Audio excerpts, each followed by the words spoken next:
28,000 pesos na sisiw ang dumating sa farm. Check natin yung ating batch 29. Yung mga sisiw, di ba? Batch 29 na tayo. Ha? Ang mahal naman. 200 plus heads kasi ito at dominant CZ na F1 kaya talaga medyo may presyo. Pero sulit naman ito for sure. Kinailangan naming ayusin din ang brooder. Bulok na kasi ang plywood eh. Naka 28 batches naman na tayo dito kaya sulit naman na.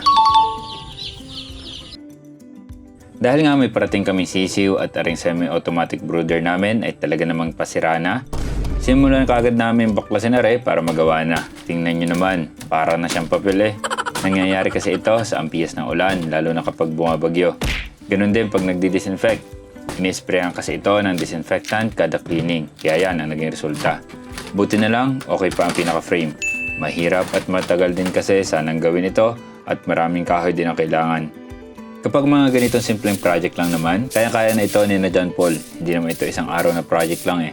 Ito ay project sa loob ng 1 week kasi 1 week time pa bago dumating ang mga sisiw, kaya relax lang.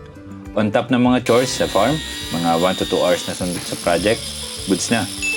Kailangan kasi ng proper design ng brooder at talagang maprotektahan ang ating mga sisiw mula sa elements, lalong-lalo na sa lamig at syempre sa predators. Kaya napag-desisyon na namin na i-repair na ito.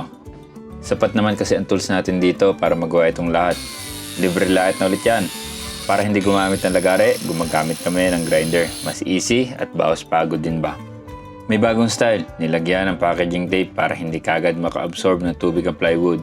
Para mas tumagal. At least yun ang idea. Ang reality, hindi natin alam.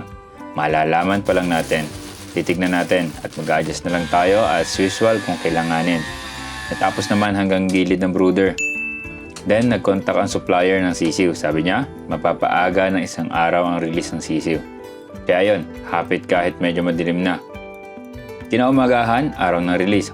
Dumaan ako sa farm ng umaga bago pumasok sa opisina para i-check ang brooder. Para tingnan kung maayos na ito at gumagana ba ang thermostat natin. Inihabol namin ang final touch, ang mga heater, ilaw at ang takip, and overall checking ng brooder. Talagang hindi natin gugustuhin na magkamali sa brooding kaya mahigpit ang checking pa dito.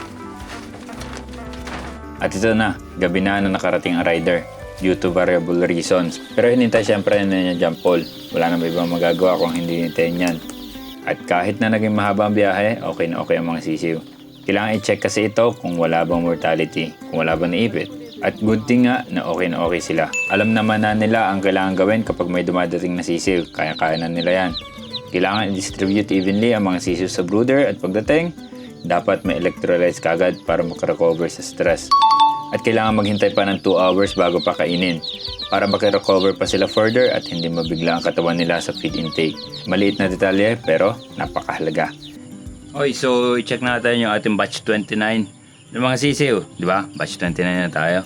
Kinabukasan, pinantahan ko ang mga sisiw, ang ating batch 29 para i-check sila. Critical days kasi nila ito kaya kailangan tutok na tutok. 33 to 34 degrees Celsius ang dapat temperature sa loob ng brooder for the first 3 days. Nakakatuwa lang, batch 29 na tayo. At marami pa rin sumusuporta sa ating mga produkto. Yun lang, peace.